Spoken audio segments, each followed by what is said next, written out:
The morning sun cast long shadows across the crystal spires of New Geneva, the diplomatic heart of the Galactic Confederation. Ambassador David Martinez walked through the peaceful gardens where representatives from hundreds of worlds gathered to discuss trade agreements and cultural exchanges. Alien children from dozens of species played together in the parks while their parents conducted the quiet business of maintaining galactic peace. Martinez paused at his favorite spot overlooking the harbor. Ships from across the galaxy docked here daily, their hulls displaying the proud symbols of member worlds. The sight never failed to remind him how far humanity had come in just 150 years since joining this ancient alliance. "Another beautiful day for diplomacy," said Ambassador Keltar. A tall insectoid Zephyrian who had become one of Martinez's closest friends over the past decade. The alien's 4 arms gestured elegantly as he spoke, his compound eyes reflecting the morning light. "Indeed it is," Martinez replied, checking his tablet for the day's schedule. "The trade negotiations with the Mineral Collective should wrap up today. Earth's engineering firms are excited about the new mining contracts." Keltar's mandibles clicked in what Martinez had learned was the Zephyrian equivalent of a smile. "Your people's enthusiasm for building things never ceases to amaze us. The elder species still remember when most worlds could barely leave their home systems. This was a common topic among the Confederation's founding members. Species like the Zephyrians, celestial minds, and the Eternal Chorus had been traveling between stars for thousands of years before humans even discovered fire. They often spoke of the young races with a mixture of fondness and mild condescension, like patient teachers watching eager students. Martinez didn't mind the attitude. Humanity had indeed been the newcomers, arriving with faster-than-light technology that was crude compared to galactic standards. Their ships were loud, their computers primitive, and their diplomatic protocols rough around the edges. The elder species had welcomed them anyway, patiently teaching human diplomats the complex etiquette that kept hundreds of different cultures from going to war. The Cultural Exchange Committee approved Earth's proposal for the Festival of First Contact, Keltar continued. "Your people want to celebrate the anniversary across all human worlds simultaneously. Quite ambitious." Martinez felt a surge of pride. The festival had been his idea, a way to show the galaxy how much humanity valued their place in galactic civilization. Human colonies across 47 worlds would host celebrations featuring art, music, and food from their alien neighbors.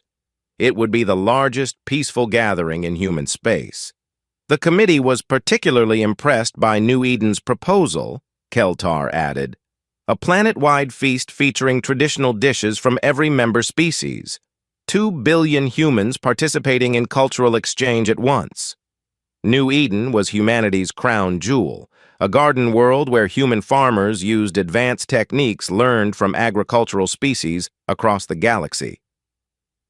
The planet fed dozens of systems and had become a symbol of how humans could adapt and improve upon alien knowledge. Martinez's tablet chimed with an incoming message from Earth's colonial office. The report was routine: ship movements, trade statistics, population updates. What caught his attention was a small note about increased Zephyrian shipping through human space. Trade with the insectoid species had grown dramatically over the past 5 years. "Your people have been quite active in our systems lately," Martinez mentioned casually. Keltar's antennae twitched slightly. "The hegemony values our friendship with humanity. Your colonies produce some of the finest manufactured goods in this spiral arm. Our merchants are eager to establish stronger trade relationships." Something in his friend's tone seemed different. But Martinez dismissed the feeling. After 10 years of working together, he had learned to trust the Zephyrian diplomat completely. The insectoid had helped navigate countless diplomatic challenges and had become genuinely fond of human culture. The morning proceeded with typical diplomatic routine. Martinez attended 3 committee meetings, reviewed trade proposals, and had lunch with representatives from the Aquatic Alliance. Every interaction reinforced the same theme. Humanity had successfully integrated into galactic society by learning to control their aggressive impulses and embrace civilized discourse. In the afternoon, Martinez received a secure communication from Admiral Sarah Chen of Earth's Defense Fleet. The Admiral rarely contacted diplomatic missions directly, so he took the call in his private office. Chen's weathered face filled the screen, her expression serious but not alarmed. "Ambassador, I need you to be aware of some unusual fleet movements we've been tracking. Several species have been repositioning their ships over the past month." "Military exercises?" Martinez asked. "Possibly. The Zephyrian hegemony has moved significant forces into the outer systems. They claim it's for asteroid mining security, but the formations look more like blockade positions." Martinez frowned. This didn't match what Keltar had told him about peaceful trade expansion. "Have you raised this with the Security Council?"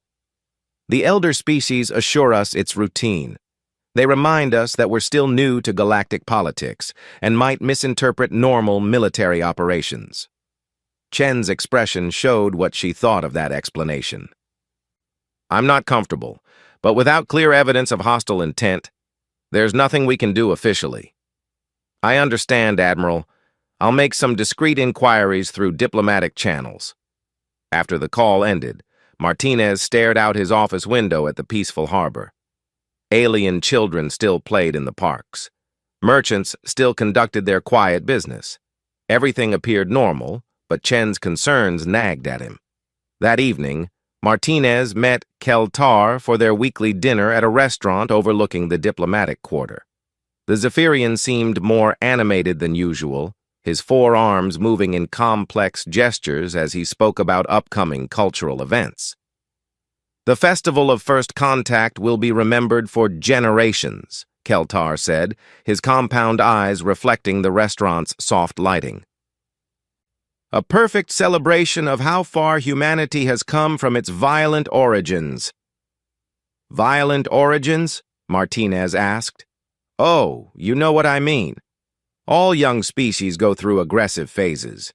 It's natural when a species first reaches for the stars. The important thing is that humanity learned to channel those impulses constructively.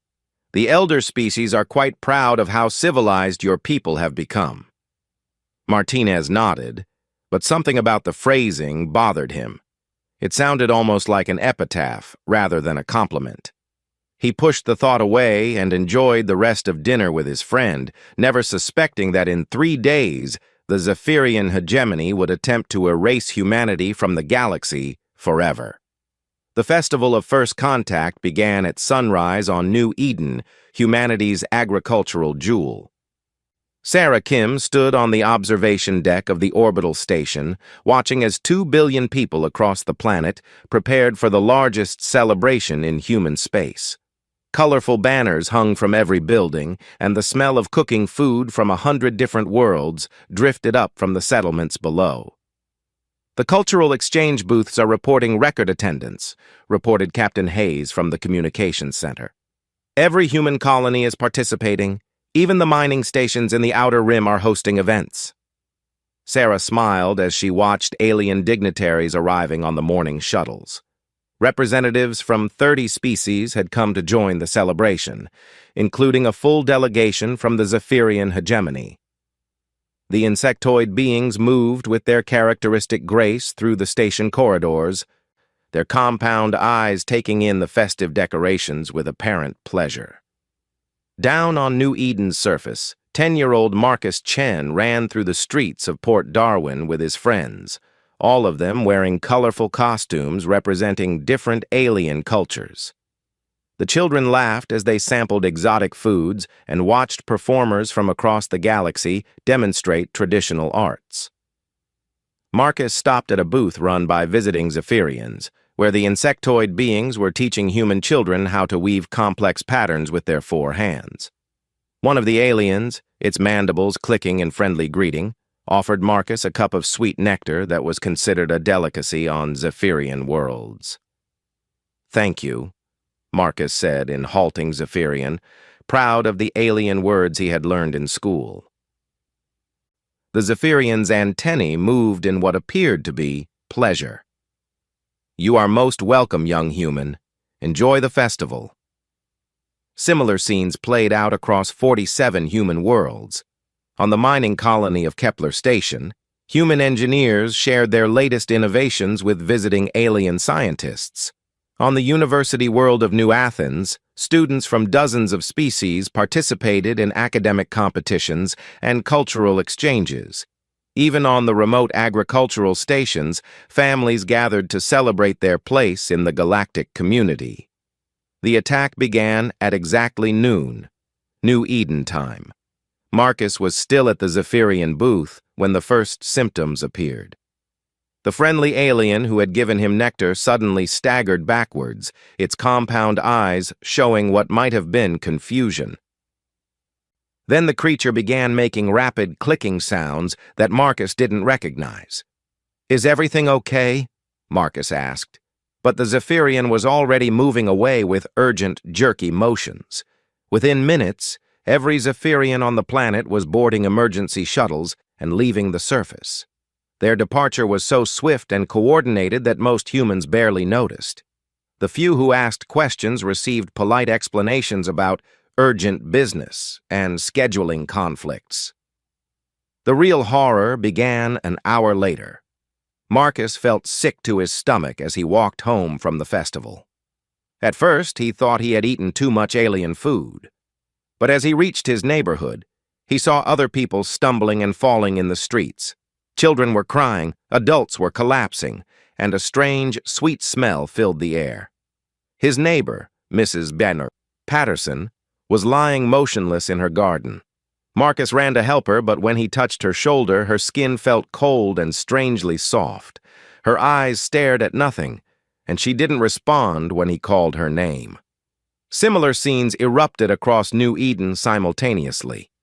In Port Darwin, festival organizers collapsed at their posts. In the rural farming communities, entire families fell in their fields. The orbital station reported that their life support systems were failing in ways that made no sense to their engineers. Captain Hayes was one of the first to understand what was happening. His communication equipment was designed to monitor biological threats, and the readings it showed made his blood freeze. "This isn't a natural disease," he said into his emergency communicator. "The pathogen is artificial. It's specifically targeting human DNA." On 46 other human worlds, the same nightmare was unfolding.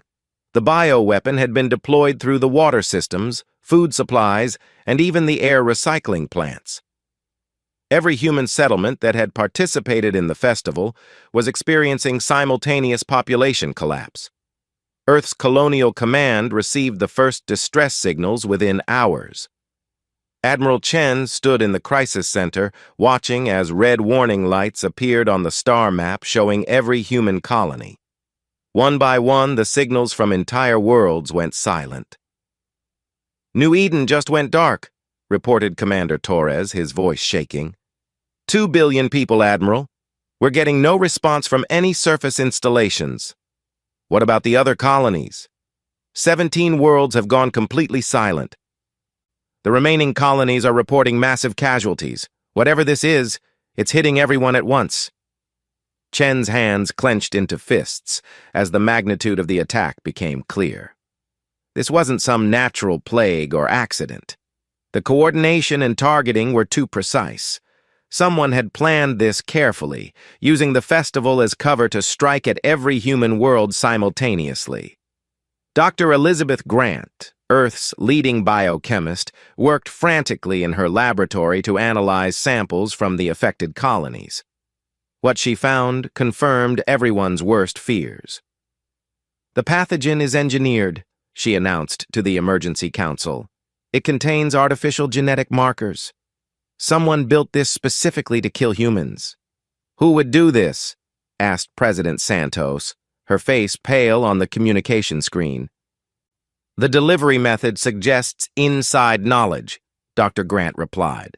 Whoever did this knew our festival plans, our colony locations, and had access to our infrastructure. They've been planning this for months, maybe years. As reports continued coming in, the true scope of the genocide became clear. Only the heavily defended military installations and Earth itself had been spared. The agricultural worlds, research colonies, and civilian settlements had been specifically targeted. Of humanity's 8.2 billion people spread across the galaxy, fewer than 2.5 billion remained alive. The Galactic Confederation's response was swift and predictable. Within hours of the attack, emergency sessions were called to address the tragic crisis affecting human space. Ambassador Martinez found himself sitting in a chamber filled with aliens expressing deep concern and calling for measured investigation. "We must not rush to judgment," declared Prime Speaker Veltarn of the Celestial Minds. "While this tragedy is unprecedented, we must follow proper protocols for investigating potential criminal activity." Ambassador Keltar, Martinez's old friend, stood with the Zephyrian delegation.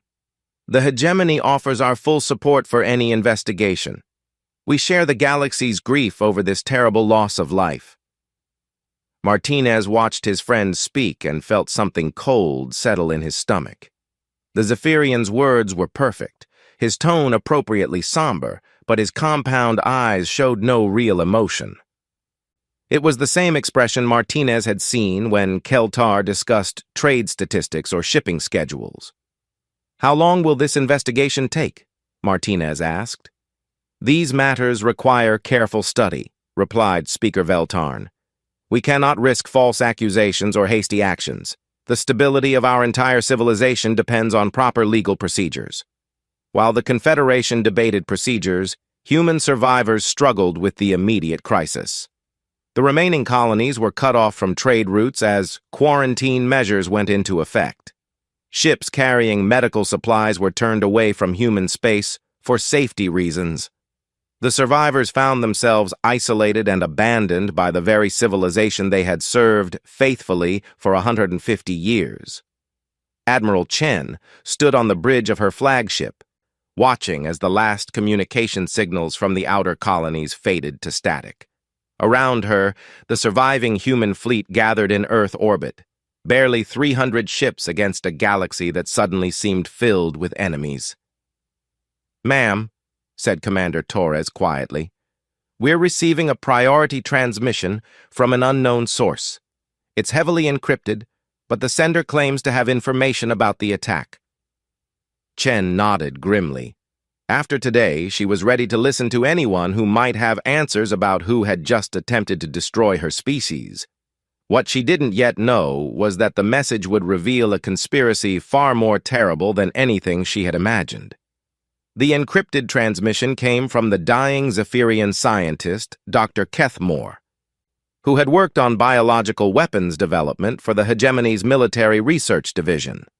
His message reached Admiral Chen's flagship 3 days after the genocide, as the last human colonies were still counting their dead.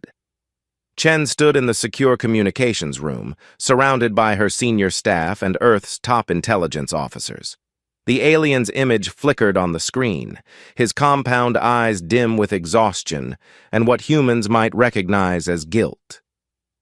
"My name is Dr. Kethmore of the Zephyrian hegemony," the recording began, his words translated by the ship's computers. "I am dying from the same bioweapon that killed your people.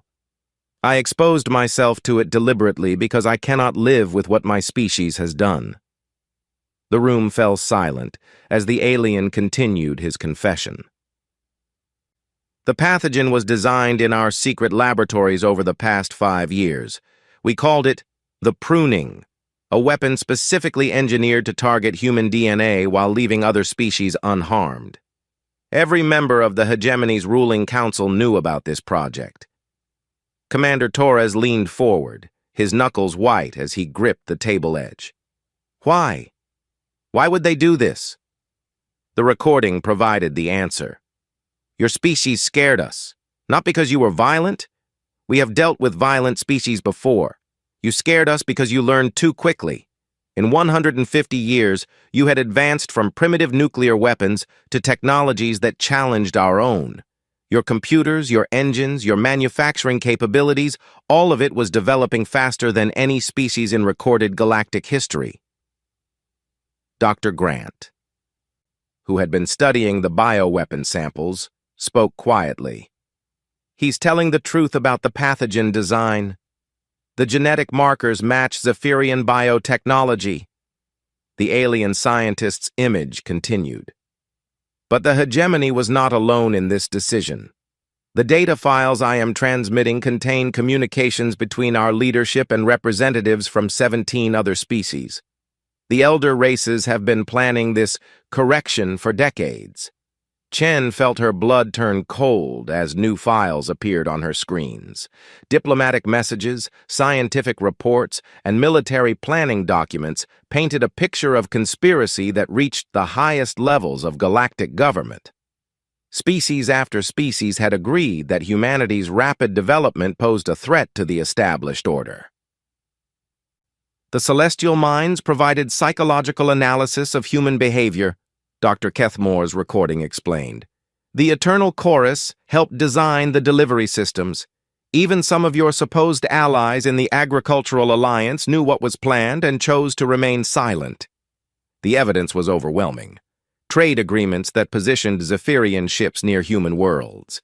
Scientific exchanges that gave the conspirators detailed information about human biology. Cultural programs that mapped human population centers and infrastructure.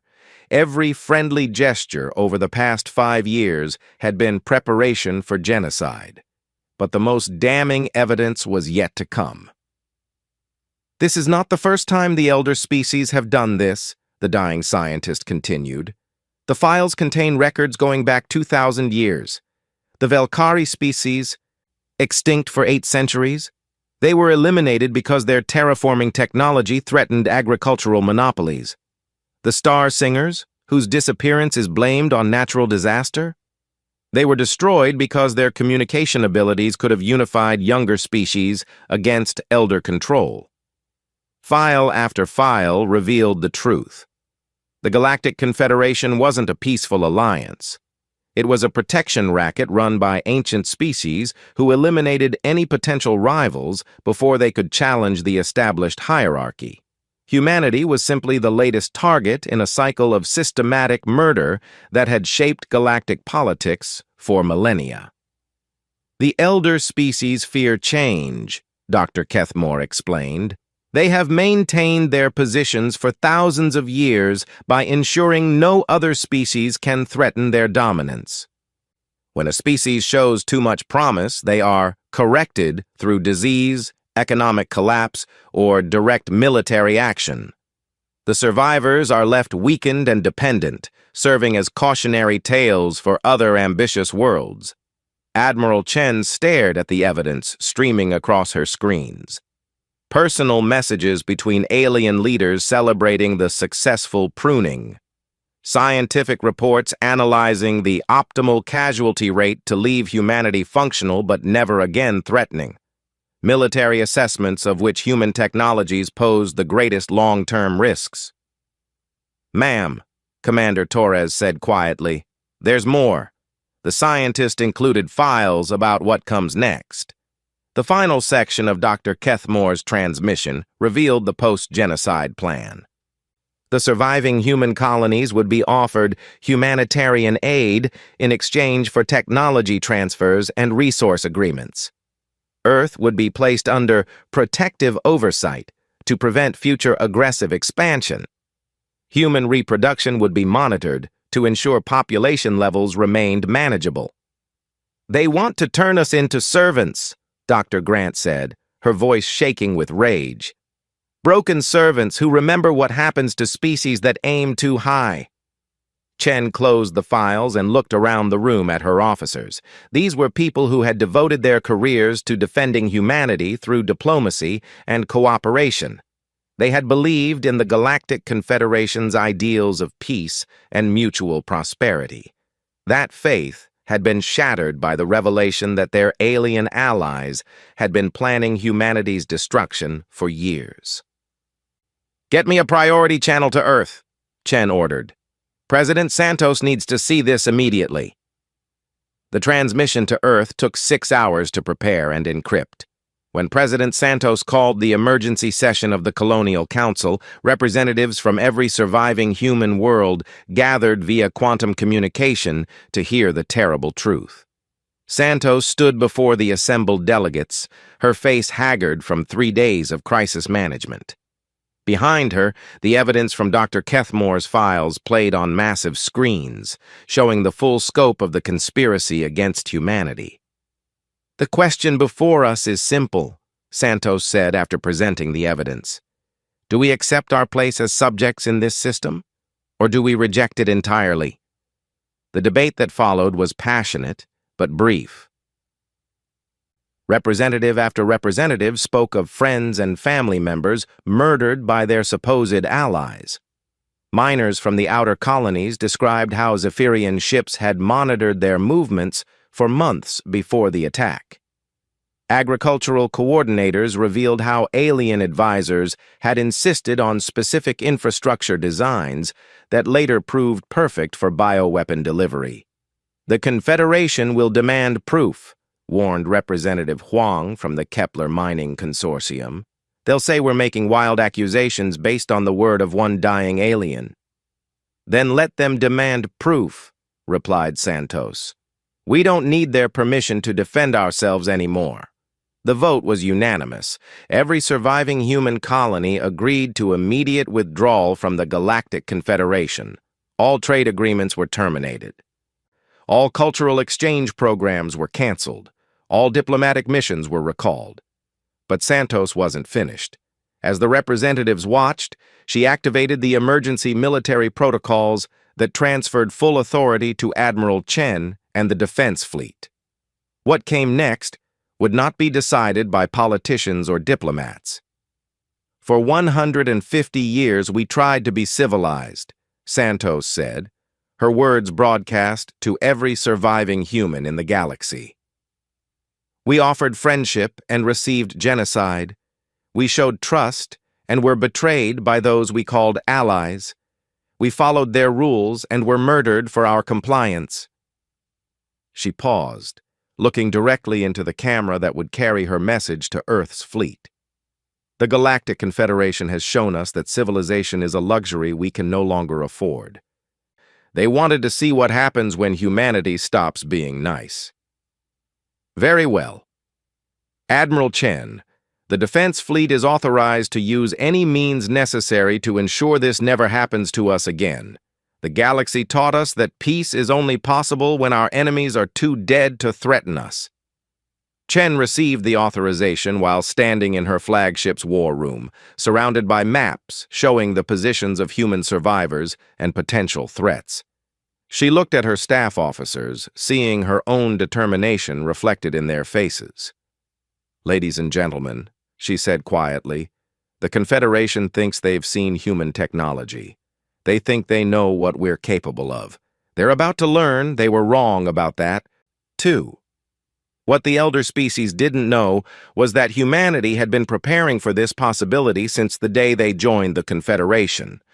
Hidden research facilities, secret manufacturing centers, and classified weapon systems had been developed in the shadows of human space, guided by military leaders who remembered that peace was only possible when backed by superior strength. The galaxy was about to discover that humanity's greatest lie hadn't been about their peaceful intentions. It had been about the true extent of their capabilities. The first sign that humanity had been hiding their true capabilities came when Admiral Chen's fleet doubled in size overnight. Ships emerged from asteroid fields, hidden bases, and camouflaged orbital platforms throughout the solar system. These weren't the crude vessels the Confederation had grown accustomed to seeing. They were sleek, deadly craft that moved with impossible precision and speed. Commander Torres stood on the bridge of the flagship, watching the tactical display with amazement. "Admiral, we're reading over 3,000 vessels now. Where did they all come from?" Chen smiled grimly, as she watched humanity's true fleet assemble.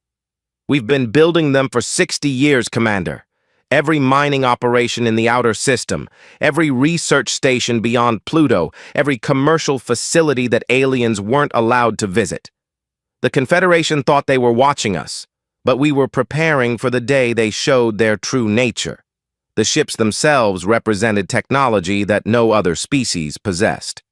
While the galaxy's elder races had advanced through gradual improvement of existing designs, humanity had taken a completely different approach.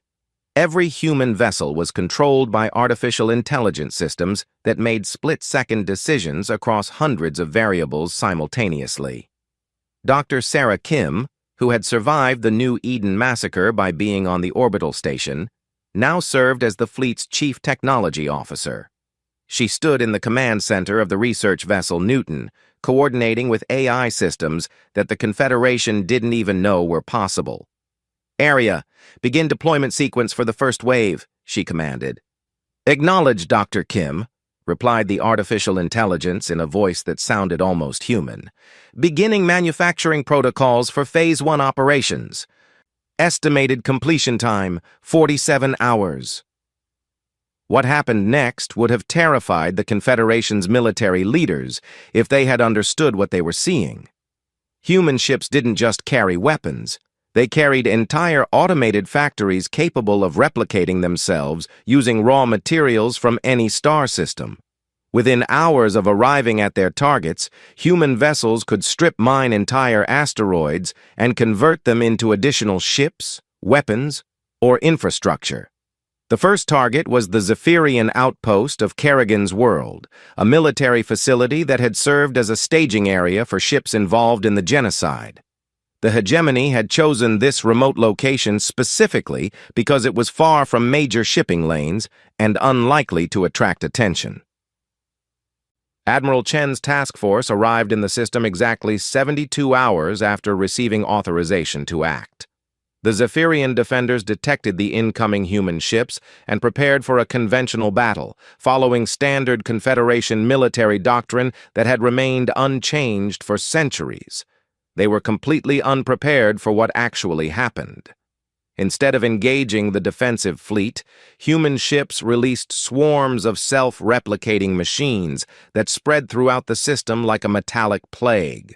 These machines, each no larger than a shuttlecraft, began consuming asteroids, space debris, and eventually, the abandoned mining stations orbiting the system's outer planets. Captain Velketh of the Zephyrian Defense Force watched in horror as his sensors showed impossible readings. "The human machines are reproducing," he reported to his superiors. "Every hour there are more of them. They're converting our mining infrastructure into additional units."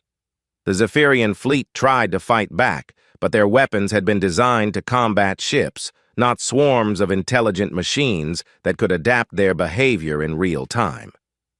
Every destroyed unit was quickly replaced by 3 more. Every tactical move the aliens made was countered by AI systems that processed information faster than biological minds could think. Within 18 hours, the human machines had consumed enough raw material to construct a complete orbital shipyard around Kerrigan's World. The Zephyrian defenders found themselves surrounded by human infrastructure that had literally grown from nothing while they watched. "This is impossible," Captain Velketh transmitted to Hegemony Command. "No species has this level of technology. They're building a fleet larger than ours using our own system's resources." Admiral Chen's response came through every communication channel in the system simultaneously. Her voice was calm and professional, as if she were discussing routine military exercises. "Captain Velketh, you and your crew have 2 choices. You can surrender your ships and accept relocation to a world of our choosing, or you can continue fighting and be destroyed along with your vessels. You have 1 hour to decide." The choice was an easy one. Facing odds that grew worse every minute, the entire Zephyrian force surrendered without firing a shot. But Chen's mercy came with conditions that the Confederation would soon learn to fear. The Zephyrian military personnel were not executed or imprisoned. Instead, they were loaded onto transport vessels and taken to a harsh but habitable world in the Outer Rim. Their technology was confiscated, their ships were dismantled for raw materials, and they were left with nothing but basic tools and survival equipment. You wanted to reduce humanity to a pre-technological state, Admiral Chen broadcast to the surrendered aliens. Now you can experience what that feels like. Build your civilization again from scratch, knowing that every day you survive is because we choose to let you live. The message was clear. Humanity wasn't interested in ruling other species. They were demonstrating that the power to destroy civilizations could also be the power to spare them, but only on human terms.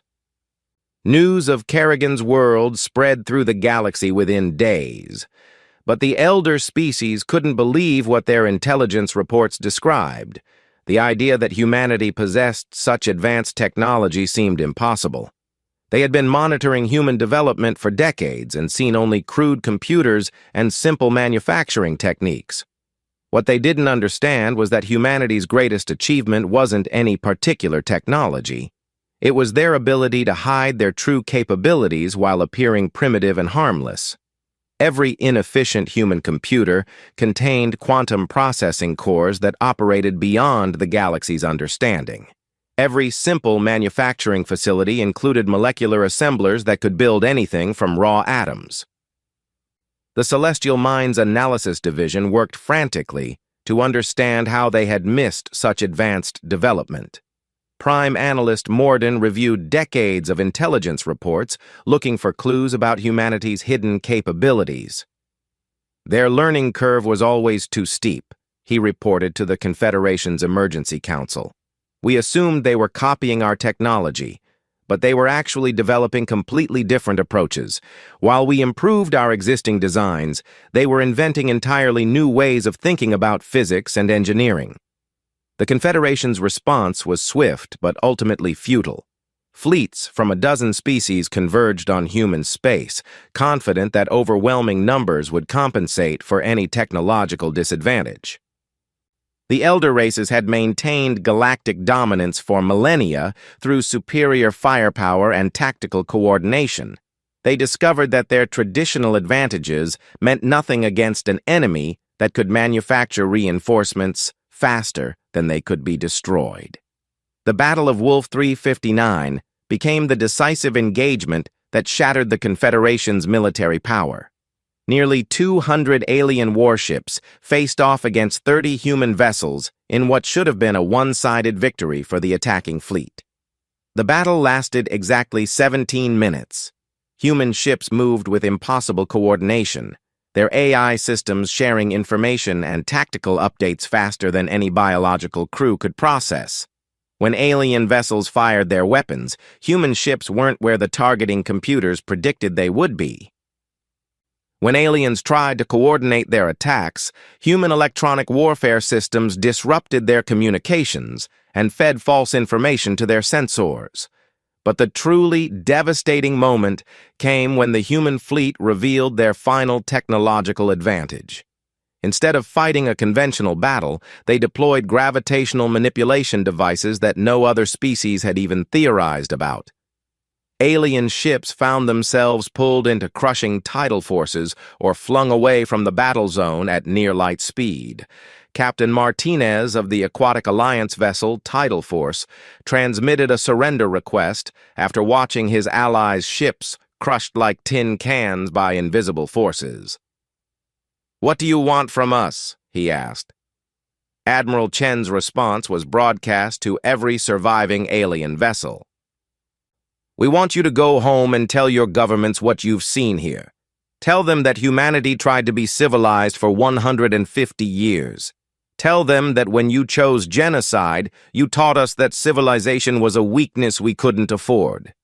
She paused, her words carrying across space to the scattered remnants of what had been the galaxy's most powerful fleet.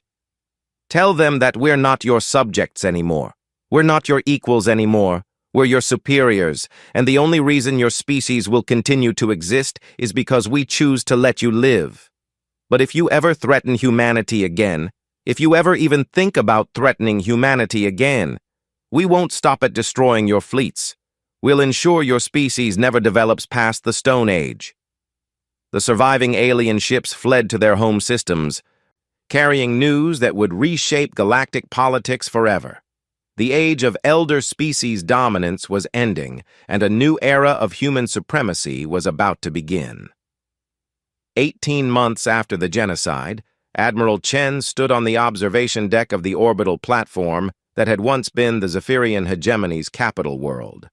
The planet below had been completely transformed. Where insectoid cities had once sprawled across the continents, human terraforming machines had created vast gardens and memorial parks dedicated to the victims of New Eden. The Zephyrian population hadn't been killed. Instead, following humanity's new doctrine of proportional justice, they had been relocated to a harsh desert world with nothing but Stone Age technology. Let them rebuild their civilization from scratch, the humans had decided. Let them remember what it felt like to lose everything. "Construction report, Admiral," said Commander Torres, approaching with a tablet full of statistics that would have amazed the old Confederation. "The shipyards are producing 200 vessels per day.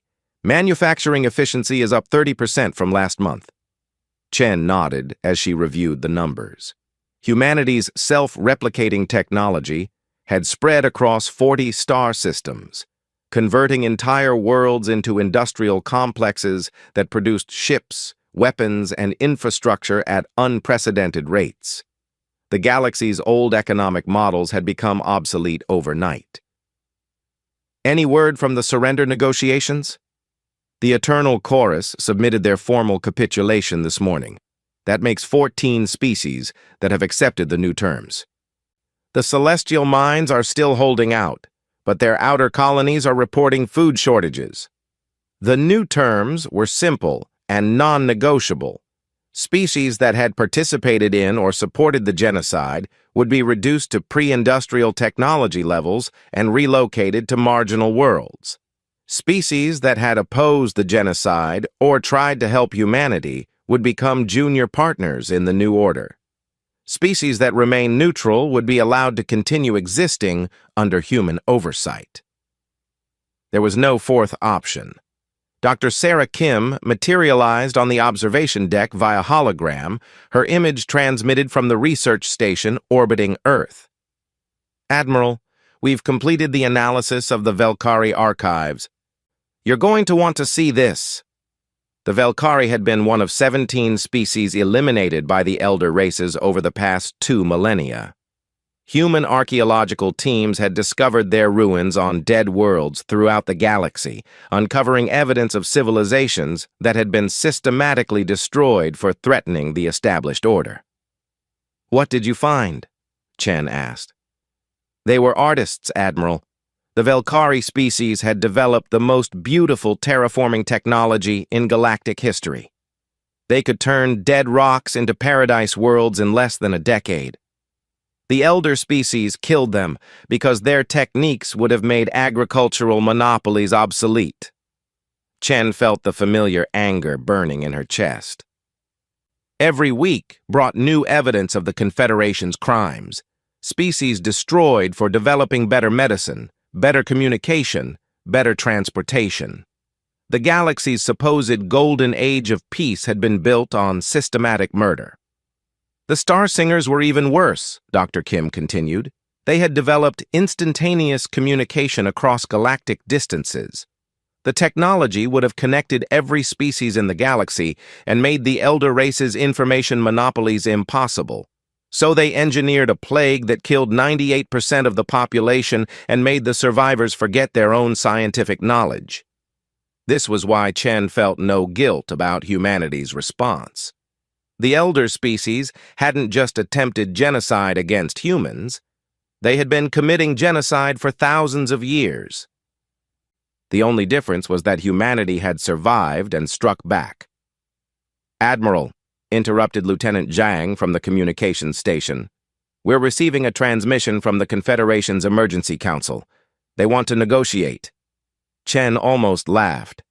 After 18 months of systematic defeat, the elder species were finally ready to talk.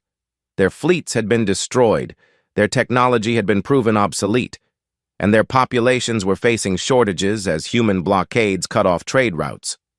Put them through.